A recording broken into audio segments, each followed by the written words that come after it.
Hey guys, welcome to government jobs Gyan YouTube channel. Guys, आज की इस वीडियो में हम बात करेंगे Uttar Pradesh public service commission lecturer के new recruitment notification online form apply process के बारे में। जी हाँ दोस्तों, Uttar Pradesh public service commission ने लेक्चरर टेक्निकल एजुकेशन के खाली पदों को भरने के लिए 513 खाली पदों को भरने के लिए नोटिफिकेशन रिलीज कर दिया है। कैसे आप इस भर्ती में पार्टिसिपेट करने के लिए अपने फॉर्म अप्लाई कर सकते हो बिना कोई मिस्टेक किए हुए, इसकी पूरी जानकारी हम आपको स्टेप बाय स्टेप रजिस्ट्रेशन से लेकर प्रिंट तक इस वीडियो में देंगे। बस आपको इस वीडियो को स्किप के बिना शुरू से लेकर एंड तक देखना है। उसके बाद वीडियो पसंद आए तो इसे लाइक और शेयर कर दें। चैनल पर नए हो तो इसे सब्सक्राइब कर लें। साथ ही साथ आपको फॉर्म अप्लाई करते हुए जो भी प्रॉब्लम फेस हो रही है उन सभी का हल आपको इस वीडियो में मिल जाएगा। कैसे यहाँ पर आपको अपना वन टाइम रजिस्ट्रेशन करना है, फोटो सिग्नेचर आपको कैसे अपलोड करने हैं, कौन से डॉक्यूमेंट आपको अपलोड करने हैं और कौन सा डॉक्यूमेंट आपको कितने केबी में अपलोड करना है, पूरी जानकारी आपको इस वीडियो में दी जाएगी। बस आपको एंड तक हमारे साथ इस वीडियो में बने रहना है। तो बिना कोई वक्त गंवाए चलिए शुरू करते हैं। आपको इस वीडियो के डिस्क्रिप्शन बॉक्स में हमारी वेबसाइट ind-sarkari-naukri.in के इस पेज का लिंक मिल जाएगा। यहाँ पर आपको इस भर्ती के रिगार्डिंग सभी डिटेल्स प्रोवाइड कर दी गई है। उत्तर प्रदेश पब्लिक सर्विस कमीशन के अंतर्गत लेक्चरर के खाली पदों को भरने के लिए नोटिफिकेशन रिलीज हुआ है। यहाँ पर UP technical education teaching service examination 2025 के तहत लेक्चरर के 513 खाली पदों को भरा जाएगा। आप 2 दिसंबर 2025 से 2 जनवरी 2026 तक अपने फॉर्म अप्लाई कर सकते हैं। फॉर्म में करेक्शन करने की लास्ट डेट 9 जनवरी 2026 है। आकर्षक सैलरी पैकेज आपको प्रोवाइड कराया जा रहा है। बीटेक डिग्री धारक कैंडिडेट अप्लाई कर सकते हैं या फिर जिनके पास बैचलर और मास्टर डिग्री है रिलीवेंट डिसिप्लिन के अंतर्गत वो कैंडिडेट भी एलिजिबल है, अप्लाई कर सकते हैं। 21 से 40 साल आपकी आयु सीमा रखी गई है। जनरल, ओबीसी, ईडब्ल्यूएच के लिए 225 रुपये फीस है। SC/ST के लिए 105, PH कैंडिडेट के लिए 25 रुपये फीस है, जो कि आप ऑनलाइन मोड से जमा करा सकते हो। सिलेक्शन आपका written exam, interview, document verification और मेडिकल एग्जामिनेशन के आधार पर होगा। आप ऑल इंडिया से ऑनलाइन मोड में अप्लाई कर सकते हो। उसके लिए आपको इस पेज को नीचे स्क्रॉल डाउन करते हुए इंपॉर्टेंट लिंक सेक्शन में आना है। इंग्लिश नोटिफिकेशन PDF और हिंदी नोटिफिकेशन PDF लिंक पर क्लिक करके इस भर्ती के नोटिफिकेशन को हिंदी या फिर इंग्लिश में ओपन कर लेना है और इनमें से आपको पूरी डिटेल रीड कर लेनी है। यहाँ पर आपको सभी डिटेल्स प्रोवाइड कर दी गई है, जैसे कि क्या पोस्ट का नाम है, कितनी उसके लिए नंबर ऑफ वैकेंसीज है, कैसे आप अप्लाई कर सकते हो, कब से कब तक आप अप्लाई कर सकते हो, क्या आपका एलिजिबिलिटी क्राइटेरिया होना चाहिए। पूरी जानकारी आपको इन नोटिफिकेशन में दे दी गई है। आप सभी डिटेल्स यहाँ से रीड आउट करें, उसके बाद अपने फॉर्म अप्लाई कर लें। फॉर्म अप्लाई करने के लिए भी आपको हमारी वेबसाइट के इसी पेज पर ही अप्लाई ऑनलाइन का लिंक दिया गया है। जैसे ही आप इस लिंक पर क्लिक करेंगे उसके बाद आपके सामने उत्तर प्रदेश पब्लिक सर्विस कमीशन का ये पोर्टल ओपन होगा। यहाँ पर आने के बाद आपको technical education department UP examination के सेक्शन में आना है। यहाँ पर आकर आप अगर इस भर्ती का एडवर्टाइजमेंट चेकआउट करना चाहते हैं तो आप व्यू एडवर्टाइजमेंट के लिंक पर क्लिक करके एडवर्टाइजमेंट चेकआउट कर सकते हो। यूजर इंस्ट्रक्शन लिंक पर क्लिक करके इंस्ट्रक्शन से रीड आउट कर सकते हो और उसके बाद अप्लाई करने के लिए आपको अप्लाई की स्टेप पर क्लिक करना है। फिर आपके सामने कुछ इस तरह से इंटरफेस ओपन होगा। अब यहाँ पर आप लेक्चरर की जिस डिसिप्लिन के लिए भी अप्लाई करना चाहते हैं गाइड, उसके लिए आपको यहाँ पर ऑथेंटिकेट विद OTR के ऑप्शन पर क्लिक करना है। यहाँ पर आप जिस भी डिसिप्लिन के लिए अप्लाई करेंगे उसके सामने ऑथेंटिकेट विद OTR का ऑप्शन दिया गया है, आप उस पर क्लिक करेंगे। उसके बाद आपके सामने यहाँ पर कुछ इस तरह से इंटरफेस ओपन होगा। अब यहाँ पर आपको ऑथेंटिकेट विद OTR सर्वर के ऑप्शन पर क्लिक करना है। फिर यहाँ पर आपसे पूछा गया है कि क्या आपने अपना OTR रजिस्ट्रेशन कर रखा है। अगर कर रखा है तो आप यस करेंगे। उसके बाद गो के ऑप्शन पर क्लिक करेंगे। यहाँ पर आप अपना OTR नंबर एंटर करेंगे और प्रोसीड के ऑप्शन पर क्लिक करते हुए आप अपना फॉर्म अप्लाई करेंगे। और अगर आपने यहाँ पर अपना OTR वन टाइम रजिस्ट्रेशन नहीं कर रखा है उत्तर प्रदेश पब्लिक सर्विस कमीशन के पोर्टल पर, तो आपको नो ऑप्शन सेलेक्ट करना है। उसके बाद आपको click here to get your OTR number के ऑप्शन पर क्लिक करना है। फिर आपके सामने यहाँ पर कुछ इस तरह से इंटरफेस ओपन होगा। अब यहाँ पर आप अपनी बेसिक डिटेल्स प्रोवाइड करते हुए अपना OTR कंप्लीट करेंगे। यहाँ पर सबसे पहले आपको अपनी ईमेल आईडी एंटर करनी है, फिर आपको अपना मोबाइल नंबर यहाँ पर एंटर करना है। उसके बाद गाइड आपको वेरीफाई ईमेल एंड मोबाइल के इस ऑप्शन पर क्लिक करना है। फिर आपके सामने यहाँ पर कुछ इस तरह से पॉपअप शो होगा। अब यहाँ पर आपको गेट OTP ऑन ईमेल और गेट OTP ऑन मोबाइल इन ऑप्शन पर क्लिक कर देना है। उसके बाद आपकी रजिस्टर्ड ईमेल आईडी और मोबाइल नंबर पर OTP जाएंगे, उन्हें आपको वेरीफाई कर लेना है। आपको अपने OTP यहाँ पर एंटर करने हैं और और फिर आपको वेरीफाई ईमेल आईडी और वेरीफाई मोबाइल नंबर के ऑप्शन पर क्लिक कर देना है। इस तरह से यहाँ पर आपकी ईमेल आईडी और मोबाइल नंबर वेरीफाई हो जाएंगे। उसके बाद यहाँ पर आपको क्लिक हियर टू प्रोसीड के इस ऑप्शन पर क्लिक करना है। फिर आपके सामने मैसेज शो हो जाएगा, आपका मोबाइल नंबर यहाँ पर सक्सेसफुली वेरीफाई हो चुका है और ईमेल आईडी। आपका मोबाइल नंबर और ईमेल आईडी वेरीफाई होने के बाद आपको आपके OTR के पेज पर यहाँ पर रिडायरेक्ट किया जाएगा। अब यहाँ पर आपको अपना फोटो और सिग्नेचर अपलोड करने हैं। फोटो की विड्थ आपकी 5 सेंटीमीटर होनी चाहिए, हाइट 6 सेंटीमीटर और सिग्नेचर की यहाँ पर जो विड्थ होगी वो 6 सेंटीमीटर होनी चाहिए और हाइट 3 सेंटीमीटर होनी चाहिए। तो यहाँ पर आपको सिलेक्ट कलर फोटो इस ऑप्शन पर क्लिक करना है, अपना फोटो सेलेक्ट करना है और उसे यहाँ पर अपलोड कर देना है। ऐसे ही यहाँ पर आपको अपने सिग्नेचर के लिए सिलेक्ट लेटेस्ट सिग्नेचर आपको इस ऑप्शन पर क्लिक करना है और अपने सिग्नेचर को यहाँ पर आपको अपलोड कर देना है। सिग्नेचर यहाँ पर आपके ब्लैक बोल्ड पेन से होने चाहिए। अपना फोटो और सिग्नेचर अपलोड करने के बाद फिर यहाँ पर आपको अपने आधार के 6 डिजिट, लास्ट के 6 डिजिट यहाँ पर एंटर करने हैं। उसके बाद आपको अपना फर्स्ट नेम यहाँ पर एंटर करना है, मिडिल नेम है तो वो एंटर कर दे, लास्ट नेम है तो वो एंटर कर दे, नहीं है तो आप इन कॉलम्स को खाली भी छोड़ सकते हैं, यहाँ पर मैंडेटरी नहीं है। उसके बाद गाइज यहाँ पर आपको अपना जेंडर सेलेक्ट कर लेना है, फिर आपको अपनी डेट ऑफ बर्थ सेलेक्ट करनी है, फिर यहाँ पर आपको स्टेट ऑफ डोमिसाइल यानी कि आपको अपना स्टेट सेलेक्ट करना है, जिस स्टेट से आप बिलोंग करते हैं। उसके बाद यहाँ पर आपको अपना होम डिस्ट्रिक्ट सेलेक्ट कर लेना है, फिर यहाँ पर आपको अपनी कैटेगरी सेलेक्ट करनी है, जिस कैटेगरी से आप बिलोंग करते हैं। उसके बाद यहाँ पर आपको अपने फादर का फर्स्ट नेम आपको एंटर करना है, उसके बाद उनका मिडिल नेम आपको एंटर करना है अगर मिडिल नेम है, फिर आपको उनका लास्ट नेम यहाँ पर एंटर करना है अगर लास्ट नेम है, नहीं है तो आप इन कॉलम्स को खाली छोड़ सकते हैं, ये मैंडेटरी नहीं है। उसके बाद यहाँ पर आपको अपनी मदर का नाम एंटर करना है, ऐसे ही उनका मिडिल नेम और लास्ट नेम एंटर करना है, नहीं है तो आप इन कॉलम्स को खाली छोड़ दें मिडिल नेम और लास्ट नेम के। उसके बाद यहाँ पर आपको अपनी हाई स्कूल क्वालिफिकेशन की डिटेल देनी है, यहाँ पर आपको बोर्ड का नाम सेलेक्ट करना है, जिस बोर्ड से आपने अपनी 10वीं क्लास पास आउट की है, फिर आपको पासिंग ईयर सेलेक्ट करना है, अपना 10वीं का आपको रोल नंबर यहाँ पर एंटर करना है, फिर आपको ये कैप्चा कोड इस बॉक्स में एंटर करना है और उसके बाद गाइड यहाँ पर आपको रजिस्टर की इस टैब पर क्लिक कर देना है। इस तरह से यहाँ पर आपकी OTR प्रोसेस की ये सभी डिटेल सक्सेसफुली सबमिट हो चुकी है। अब आपको गाइड यहाँ पर क्लिक हियर टू लॉगिन के इस ऑप्शन पर क्लिक करना है। नेक्स्ट आपके सामने यहाँ पर लॉगिन का इंटरफेस ओपन होगा। अब गाइस यहाँ पर आपको लॉगिन करना है, उसके लिए यहाँ पर आपको 2 ऑप्शन दिए गए हैं, आप बाय मोबाइल नंबर या फिर बाय ईमेल आईडी अपनी चूज के अकॉर्डिंग किसी भी ऑप्शन का यूज करते हुए लॉगिन कर सकते हो। अगर आप यहाँ पर by email ID option select करते हो तो फिर यहाँ पर आपको सबसे पहले अपनी ईमेल आईडी एंटर करनी है, उसके बाद यहाँ पर आपको गेट OTP के इस ऑप्शन पर क्लिक करना है, फिर यहाँ पर आपकी ईमेल आईडी पर एक OTP आएगा, वो OTP आपको यहाँ पर एंटर करना है, ये वेरिफिकेशन कोड आपको इस बॉक्स में एंटर करना है और फिर गाइस यहाँ पर आपको लॉगिन की इस टैब पर क्लिक करके लॉगिन कर लेना है। और गाइस अगर आप मोबाइल नंबर के थ्रू लॉगिन करना चाहते हैं तो फिर मोबाइल नंबर ऑप्शन पर क्लिक करें और फिर यहाँ पर आपको अपनी लॉगिन आईडी यानी कि मोबाइल नंबर एंटर करना है, उसके बाद यहाँ पर आपको गेट OTP के इस ऑप्शन पर क्लिक करना है, फिर यहाँ पर आपको एक OTP आएगा आपके मोबाइल नंबर पर, वो OTP आपको यहाँ पर एंटर करना है, ये वेरिफिकेशन कोड आपको इस बॉक्स में एंटर करना है और फिर आपको लॉगिन की टैब पर क्लिक करते हुए लॉगिन कर लेना है। नेक्स्ट आपके सामने कुछ इस तरह से इंटरफेस ओपन होगा। अब यहाँ पर आपको अपना पासवर्ड क्रिएट करना है, यहाँ पर आप अपना पासवर्ड क्रिएट करें। इसके लिए आपको गाइडलाइन दी गई है, आपका पासवर्ड 8 से 15 कैरेक्टर के बीच में होना चाहिए और यहाँ पर ये अल्फा न्यूमेरिक फॉर्मेट में होना चाहिए। मींस आपके पासवर्ड में कम से कम एक अपर केस कैरेक्टर, एक लोअर केस कैरेक्टर, एक इंटीजर नंबर, एक स्पेशल कैरेक्टर जैसे कि @ या फिर $, होना चाहिए। इस फॉर्मेट में आपको अपना पासवर्ड रेडी करना है। तो इस तरह से आपको अपना पासवर्ड इस फॉर्मेट में यहाँ पर एंटर करना है। वही पासवर्ड आपको यहाँ पर रिटाइप न्यू पासवर्ड के इस कॉलम में एंटर करना है, सेम पासवर्ड, और अपने पासवर्ड को कंफर्म कर लेना है।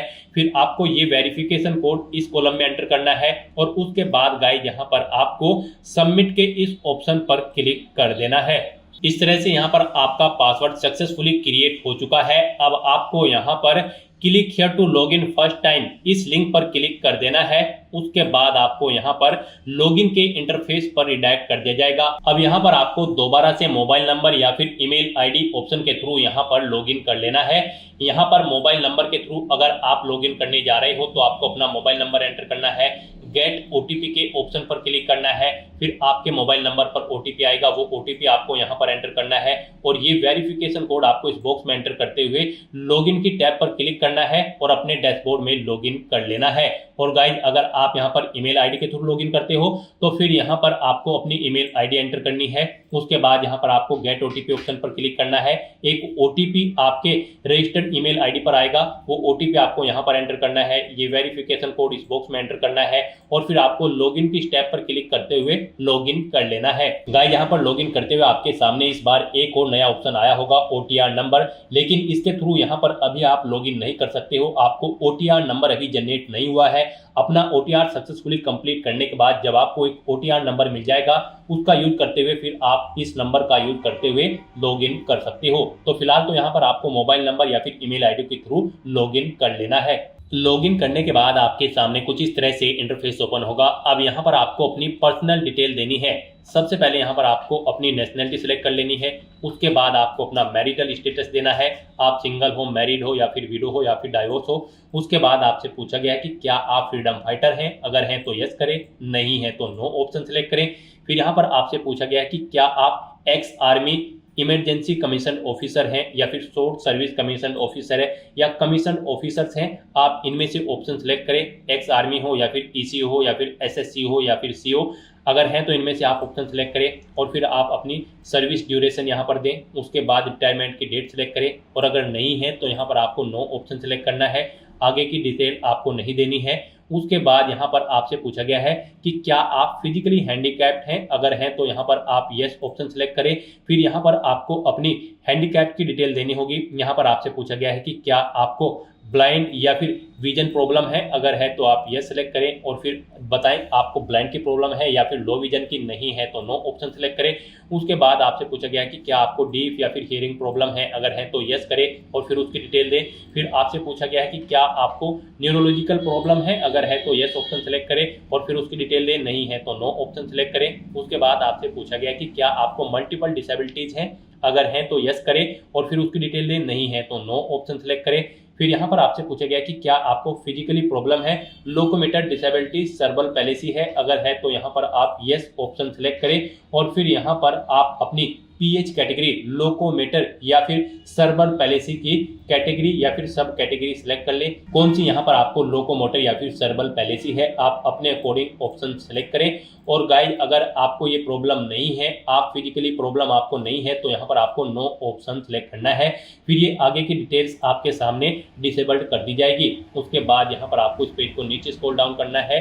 फिर यहाँ पर आपसे पूछा गया है कि क्या आप स्किल्ड प्लेयर हैं, अगर हैं तो यहाँ पर आप यस ऑप्शन सेलेक्ट करें और फिर यहाँ पर लेवल ऑफ प्लेयर आप यहाँ पर सिलेक्ट करें। यानी कि यहाँ पर आपसे पूछा गया कि क्या आप स्पोर्ट पर्सन हैं, अगर हैं तो आप यस करेंगे और फिर यहाँ पर आप बताएं किस लेवल के आप प्लेयर हैं, इंटरनेशनल लेवल, नेशनल लेवल या फिर स्टेट लेवल, आप अपने अकॉर्डिंग ऑप्शन सेलेक्ट करें। फिर यहाँ पर आपसे पूछा गया कि क्या आपके पास एनसीसी है, अगर है तो यस करें और फिर यहाँ पर आप एनसीसी का सर्टिफिकेट लेवल बताएं कौन सा है आपके पास, ए, बी या फिर सी, और अगर नहीं है आपके पास एनसीसी तो फिर यहाँ पर आपको नो ऑप्शन सेलेक्ट कर लेना है। फिर आपसे पूछा गया कि क्या आप गवर्नमेंट एम्प्लॉय हैं, फिर आप करंट वर्किंग ऑप्शन सेलेक्ट करेंगे और उसके बाद यहाँ पर आपको बताना होगा कि आप स्टेट गवर्नमेंट के एम्प्लॉय हैं उत्तर प्रदेश के या फिर अदर स्टेट या फिर सेंट्रल गवर्नमेंट के एम्प्लॉय हैं। यहाँ पर आप अपने अकॉर्डिंग ऑप्शन सेलेक्ट करेंगे और अगर आप गवर्नमेंट सर्विस नहीं करते हैं, गवर्नमेंट एम्प्लॉय नहीं है, तो यहाँ पर आपको नो ऑप्शन सेलेक्ट करना होगा। ये डिटेल आपको डिसेबल कर दी जाएगी, नहीं प्रोवाइड करानी है। फिर यहाँ पर आपसे पूछा गया है कि क्या आपको कभी उत्तर प्रदेश पब्लिक सर्विस कमीशन ने किसी परीक्षा में बैठने से रोका है, अगर रोका है तो आप यस ऑप्शन सेलेक्ट करें और फिर यहाँ पर आपको बताना है कब तक आपको परीक्षा में बैठने के लिए रोका गया है। आपको ईयर सेलेक्ट करना है, मंथ और डे सेलेक्ट कर लेना है और अगर नहीं रोका है तो यहाँ पर आपको नो ऑप्शन सेलेक्ट करना है। ये डिटेल आपको डिसेबल कर दी जाएगी, ये आपको प्रोवाइड नहीं करानी है। और इस तरह से अपनी ये सभी डिटेल्स फिल करने के बाद अब गाइज आपको सेव एंड नेक्स्ट के इस ऑप्शन पर क्लिक कर देना है। नेक्स्ट यहाँ पर आपको अपनी कम्युनिकेशन डिटेल प्रोवाइड करानी है। यहाँ पर आप अगर अपना अल्टरनेट मोबाइल नंबर एंटर करना चाहते हैं तो वो एंटर कर सकते हैं, नहीं करना चाहते हैं तो इस कॉलम को खाली छोड़ दें। अल्टरनेट ईमेल आईडी एंटर करना चाहते हैं तो वो आप यहाँ पर सेकंड अपनी ईमेल आईडी एंटर कर दें, नहीं करना चाहते हैं तो आप इस सेक्शन को खाली छोड़ दें। उसके बाद यहाँ पर आपको अपनी परमानेंट एड्रेस की डिटेल प्रोवाइड करनी है।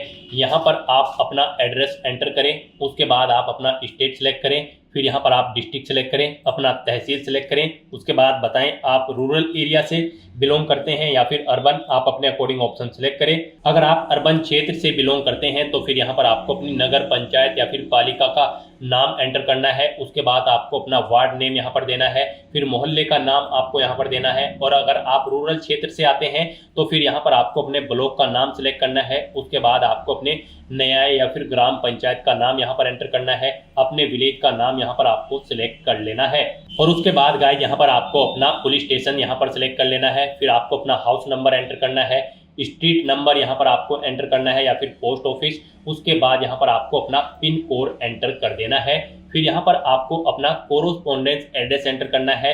और अगर आपका कोरोस्पोंडेंस एड्रेस आपके परमानेंट एड्रेस के अकॉर्डिंग सेम है तो बस आप इस चेकबॉक्स को ओके कर दें, सेम एज परमानेंट एड्रेस। यहाँ पर ऑटोमेटिकली आपका कोरोस्पोंडेंस एड्रेस आपके परमानेंट एड्रेस के अकॉर्डिंग फिल हो जाएगा। और उसके बाद गाइस यहाँ पर आपको सबमिट डिटेल्स के इस ऑप्शन पर क्लिक कर देना है। नेक्स्ट आपके सामने कुछ इस तरह से इंटरफेस ओपन होगा। अब गाइस यहाँ पर आपको फोटो एंड सिग्नेचर की स्टेप पर क्लिक कर देना है। उसके बाद यहाँ पर आपके सामने कुछ इस तरह से इंटरफेस ओपन होगा। यहाँ पर आपने जो स्टार्टिंग में अपना फोटो और सिग्नेचर अपलोड किए थे वो यहाँ पर आपको शो कर दिए गए हैं। यहाँ पर आपको आपके फोटो और सिग्नेचर के लिए गाइडलाइन दी गई है। यहाँ पर आपके सिग्नेचर कुछ इस फॉर्मेट में होने चाहिए, यानी कि आपके सिग्नेचर में आपको पहले इंग्लिश में सिग्नेचर करने हैं, उसके बाद आपको हिंदी में अपना कंप्लीट नाम यहाँ पर मेंशन करना है और फिर उन्हें यहाँ पर आपको अपलोड कर देना है। इनके लिए यहाँ पर आपको गाइडलाइन भी दी गई है। गाइड यहाँ पर आपका जो फोटो होगा वो 5 KB से 50 KB के बीच में होना चाहिए और जो सिग्नेचर होंगे आपके वो भी 5 से 30 KB के बीच में होने चाहिए, JPG या फिर JPEG फॉर्मेट में होने चाहिए। यहाँ पर अगर इस गाइडलाइन के अकॉर्डिंग आपका फोटो और सिग्नेचर नहीं है तो यहाँ पर आप इन्हें चेंज कर सकते हो। आप यहाँ पर सिलेक्ट लेटेस्ट सिग्नेचर या फिर सिलेक्ट लेटेस्ट कलर फोटो इन ऑप्शन पर क्लिक करें। आपके सामने यहाँ पर फाइल सिलेक्ट करने का ऑप्शन आ जाएगा और फिर यहाँ पर आप अपना फोटो और सिग्नेचर चेंज कर सकते हो अगर ये दी गई गाइडलाइन के अकॉर्डिंग नहीं है। और गाइस यहाँ पर अगर आपका फोटो और सिग्नेचर बिल्कुल करेक्ट फॉर्म में है तो बस यहाँ पर अब आपको लास्ट के ऑप्शन पर लॉक एंड फाइनल सबमिट, आपको इस ऑप्शन पर क्लिक कर देना है। उसके बाद आपको आपके OTR फॉर्म का पूरा प्रीव्यू यहाँ पर शो कर दिया गया है। आपको सभी डिटेल्स केयरफुली चेकआउट करनी है और यहाँ पर आप click here to print your OTR detail, इस ऑप्शन पर क्लिक करके आप अपने OTR की सभी डिटेल्स का एक प्रिंट आउट ले सकते हो फ्यूचर यूज के लिए। तो यहाँ पर आपको अपनी सभी डिटेल्स केयरफुली चेकआउट कर लेनी है। पेज को नीचे स्क्रॉल डाउन करना है, डिक्लेरेशन सेक्शन में आना है, इन चेक बॉक्सेस को ओके करना है और उसके बाद गाइस यहाँ पर आपको लॉक एंड फाइनल सबमिट के इस ऑप्शन पर क्लिक कर देना है। याद रहे अगर आप इस ऑप्शन पर क्लिक कर देते हैं तो इसके बाद आप अपनी प्रोफाइल में कोई भी एडिट नहीं कर पाएंगे। तो आपको केयरफुली अपनी सभी डिटेल्स चेकआउट कर लेनी है और उसके बाद ही आपको लॉक एंड फाइनल सबमिट के ऑप्शन पर क्लिक करना है। इस तरह से अपनी सभी डिटेल्स यहाँ पर सबमिट करने के बाद आपको इस पेज को ऊपर स्क्रॉल करते हुए टॉप पर ही यहाँ पर आपको ये बॉक्स मिल जाएगा, गेट OTR नंबर इमीडिएटली। आपको इस ऑप्शन पर क्लिक कर देना है। गेट OTR नंबर पर क्लिक करते ही आपके सामने ये पॉपअप यहाँ पर शो होगा।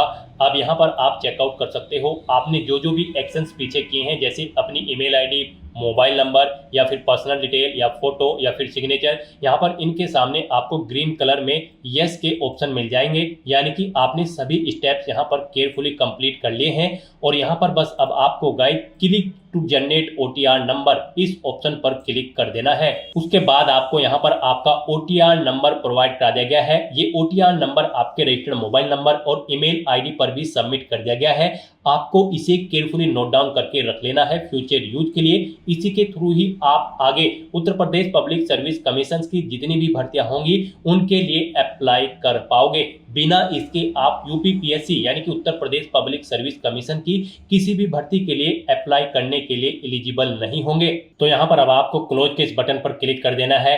गाइस यहाँ पर आपका उत्तर Pradesh public service commission UPPSC का one time registration successfully complete हो चुका है। फिर आपको lock and final submit option पर क्लिक कर देना है। उसके बाद आपको आपके डैशबोर्ड में डायरेक्ट कर दिया जाएगा। अब यहाँ पर आने के बाद गाइस आपको या फिर वहां से भी आप चेक ओटीआर स्टेटस के ऑप्शन पर क्लिक कर सकते हैं। तो यहाँ पर अब आपको चेक ओटीआर स्टेटस के इस ऑप्शन पर क्लिक करना है और यहाँ पर आप चेकआउट कर सकते हो। आपको एक ओटीआर नंबर सक्सेसफुली यहाँ पर जनरेट कर दिया गया है। आपको इसे केयरफुली नोट डाउन करके रख लेना है फ्यूचर यूज के लिए। ओटीआर स्टेटस में भी आप चेकआउट कर सकते हैं। यहाँ पर आपको जनरेटेड ऑप्शन शो कर दिया गया है। तो यहाँ पर आपका उत्तर प्रदेश पब्लिक सर्विस कमीशन की ऑफिशियल वेबसाइट पर one time registration successfully complete हो चुका है। स्टेप बाय स्टेप आप ऐसे अपना उत्तर प्रदेश पब्लिक सर्विस कमीशन की ऑफिशियल वेबसाइट पर वन टाइम रजिस्ट्रेशन कंप्लीट कर सकते हो। अपना वन टाइम रजिस्ट्रेशन कंप्लीट करने के बाद आपको दोबारा से हमारी वेबसाइट के इसी पेज पर ही आना है और यहाँ पर आपको अप्लाई ऑनलाइन के इस लिंक पर दोबारा से क्लिक करना है। फिर आपके सामने कुछ इस तरह से इंटरफेस ओपन होगा। यहाँ पर आपको दोबारा से टेक्निकल एजुकेशन डिपार्टमेंट यूपी के इस सेक्शन में आना है और यहाँ पर आने के बाद फिर आपको अप्लाई के स्टेप पर क्लिक करना है। इस भर्ती पर अप्लाई करने के लिए तो आप अप्लाई के स्टेप पर क्लिक करें। फिर आपके सामने यहाँ पर लेक्चरर की इस पोस्ट के लिए कुछ इस तरह से इंटरफेस होगा। अब यहाँ पर आप लेक्चरर की पोस्ट की जिस डिसिप्लिन के लिए अप्लाई करना चाहते हैं, जैसे कि mechanical engineering, electrical engineering, civil engineering, आप जिस भी डिसिप्लिन के लिए अप्लाई करना चाहते हैं उसके सामने गाइड आपको यहाँ पर ऑथेंटिकेट विद ओटीआर के ऑप्शन पर क्लिक करना है। आप जिस भी डिसिप्लिन के लिए अप्लाई करना चाहते हैं लेक्चरर की पोस्ट के लिए तो आप ऑथेंटिकेट विद ओटीआर के ऑप्शन पर क्लिक करेंगे। उसके बाद आपके सामने कुछ इस तरह से इंटरफेस ओपन होगा। आप दोबारा से ऑथेंटिकेट विद ओटीआर सर्वर के ऑप्शन पर क्लिक करेंगे। अब यहाँ पर आपसे पूछा गया है कि क्या आपने अपना ओटीआर रजिस्ट्रेशन कंप्लीट कर रखा है, तो यहाँ पर अब आपको यस ऑप्शन सेलेक्ट करना है। फिर गो के ऑप्शन पर क्लिक करना है और उसके बाद आपको जो ओटीआर नंबर मिला है वन टाइम रजिस्ट्रेशन कंप्लीट करने के बाद वो ओटीआर नंबर आपको यहाँ पर एंटर करना है और फिर आपको प्रोसीड के इस ऑप्शन पर क्लिक करना है। फिर आपके सामने कुछ इस तरह से इंटरफेस ओपन होगा। यहाँ पर आपके ओटीआर नंबर के अकॉर्डिंग आपकी डिटेल फैच आउट कर ली गई है। अब आपको क्लिक हियर टू ऑथेंटिकेट के इस ऑप्शन पर क्लिक करना है। फिर यहाँ पर आपके सामने ऑप्शन शो होगा। यहाँ पर आप अपना ऑथेंटिकेशन पासवर्ड के थ्रू करना चाहते हैं या फिर ओटीपी के थ्रू, आप अपने अकॉर्डिंग ऑप्शन सेलेक्ट करेंगे। अगर आप पासवर्ड के थ्रू करना चाहते हैं तो यहाँ पर आपको अपना पासवर्ड एंटर करना है और फिर प्रोसीड के इस ऑप्शन पर क्लिक करना है। फिर यहाँ पर आपकी डिटेल आपके ओटीआर से फैच कर ली गई है। आपको सभी डिटेल चेकआउट करनी है और उसके बाद प्रोसीड के इस ऑप्शन पर क्लिक करना है।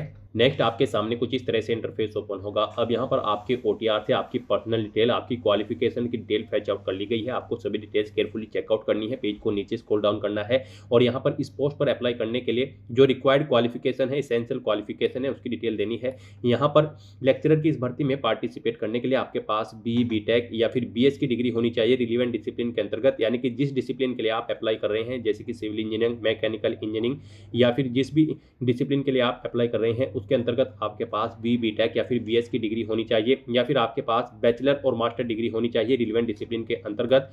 तो यहाँ पर आपसे पूछा गया कि क्या आपके पास इनमें से कोई डिग्री है, अगर है तो आप यस करेंगे, तभी आप एलिजिबल होंगे इस भर्ती पर अप्लाई करने के लिए। तो यहाँ पर यस ऑप्शन सेलेक्ट करने के बाद फिर आपको ये कैप्चा कोड यहाँ पर एंटर करना है और उसके बाद proceed for entering other detail के इस ऑप्शन पर क्लिक करना है। फिर आपके सामने कुछ इस तरह से इंटरफेस ओपन होगा। आपको आपके डैशबोर्ड में डायरेक्ट कर दिया जाएगा। यहाँ पर आपके एप्लीकेशन फॉर्म का पार्ट 1 कंप्लीट हो चुका है। अब आपको पार्ट 2 कंप्लीट करना है। उसके लिए आपको यहाँ पर ये टैब ब्लिंक हो रही होगी, सबमिट डिटेल फिल पार्ट 2, आपको इस पर क्लिक करना है। फिर आपके सामने कुछ इस तरह से इंटरफेस ओपन होगा। यहाँ पर भी आपको आपकी मोस्टली सभी डिटेल्स ऑटोमेटिकली फिल मिलेगी जो कि आपके ओटीआर से फैच कर ली गई है। अब गाइस यहाँ पर बस आपको पूछा गया है आपकी प्रोफेशनल क्वालिफिकेशन के बारे में। यदि आपके पास एक क्वालिफिकेशन है तो आपको यहाँ पर प्रेफरेंस दिया जाएगा। यहाँ पर आपसे पूछा गया है कि क्या आपने टेरिटोरियल आरईएमई में 2 साल तक सर्विस की है, अगर की है तो आप यस करें, नहीं की है तो नो ऑप्शन सेलेक्ट करें। यहाँ पर फिर आपसे पूछा गया है कि क्या आपके पास एनसीसी का बी सर्टिफिकेट है, अगर है तो यस करें, नहीं तो नो ऑप्शन सेलेक्ट करें।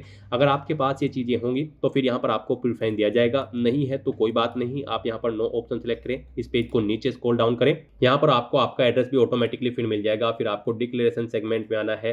आई एक्सेप्ट द अबाउट डिक्लेरेशन में यस ऑप्शन सेलेक्ट करना है, इस चेकबॉक्स को ओके करना है और गाइज आपको ये कैप्चा कोड यहाँ पर एंटर करना है और उसके बाद प्रीव्यू फॉर्म के इस ऑप्शन पर क्लिक कर देना है। फिर यहाँ पर आपको आपके एप्लीकेशन फॉर्म का पूरा प्रीव्यू शो कर दिया गया है। आपको सभी डिटेल्स केयरफुली चेकआउट करनी है, पेज को नीचे स्क्रॉल डाउन करना है, कहीं पर कोई मिस्टेक है तो आप एडिट के उस ऑप्शन पर क्लिक करके अपने फॉर्म को एडिट कर सकते हैं और अगर सभी चीजें ओके हैं तो बस यहाँ पर आपको सबमिट एप्लीकेशन फॉर्म के इस ऑप्शन पर क्लिक करना है। फिर आपके सामने कुछ इस तरह से इंटरफेस ओपन होगा। यहाँ पर आपका एप्लीकेशन फॉर्म सक्सेसफुली सेव हो चुका है। यहाँ पर आपका फॉर्म तो सबमिट हो चुका है लेकिन इसे कंसिडर आपके फीस पेमेंट के बाद ही किया जाएगा। तो यहाँ पर आपको अब अपनी कैटेगरी के अकॉर्डिंग एप्लीकेशन फीस का अमाउंट पे करना है। यहाँ पर आपको आपकी कैटेगरी के अकॉर्डिंग एप्लीकेशन फीस का अमाउंट देखने को मिल जाएगा। तो अपना फीस पेमेंट करने के लिए गाइज आपको यहाँ पर अब यस के इस ऑप्शन पर क्लिक करना है। फिर आपके सामने कुछ इस तरह से इंटरफेस होगा। यहाँ पर आप net banking, debit card, credit card या फिर यूपीआई के माध्यम से अपना फीस पेमेंट कर सकते हो। इनमें से आपके लिए सबसे बेस्ट और इजी ऑप्शन यूपीआई का रहेगा। तो आप यूपीआई के इस ऑप्शन पर क्लिक करें और अपना फीस पेमेंट करें। यूपीआई में भी आपके पास फीस पेमेंट करने के लिए दो ऑप्शन है। आप अपनी यूपीआई आईडी एंटर करके फीस पेमेंट कर सकते हो। यहाँ पर आप अपनी यूपीआई आईडी एंटर करें, वीपीआई नरेशन एंटर करें और कंफर्म के इस ऑप्शन पर क्लिक करते हुए आप अपना फीस पेमेंट कर दें। और अगर आप आईडी के थ्रू फीस पेमेंट नहीं करना चाहते हैं तो फिर आप क्यूआर कोड के थ्रू अपना फीस पेमेंट कर सकते हैं। आप क्यूआर कोड के इस ऑप्शन पर क्लिक करें और अपना फीस पेमेंट करें। क्यूआर कोड के ऑप्शन पर क्लिक करने के बाद आपके सामने ये क्यूआर कोड शो होगा। आप इसे अपने यूपीआई से स्कैन करें और अपना फीस पेमेंट कर दें। सक्सेसफुली फीस पेमेंट करने के बाद आपके एप्लीकेशन फॉर्म की सभी टास्क कंप्लीट हो जाएगी। आपको आपके डैशबोर्ड में डायरेक्ट कर दिया जाएगा। वहां से आप अपने एप्लीकेशन फॉर्म का एक हार्ड कॉपी प्रिंट आउट ले लें फ्यूचर यूज के लिए, फ्यूचर रेफरेंस के लिए। तो दोस्तों ऐसे आप उत्तर Pradesh public service commission lecturer की इस भर्ती के लिए अपने फॉर्म अप्लाई कर सकते हो बिना कोई मिस्टेक किए हुए। आज की इस वीडियो में बस इतना ही। आई होप ये वीडियो आपको पसंद आई होगी। अगर पसंद आई हो तो इसे लाइक और शेयर करें। चैनल पर नए हो तो इसे सब्सक्राइब कर लें। Thanks for watching.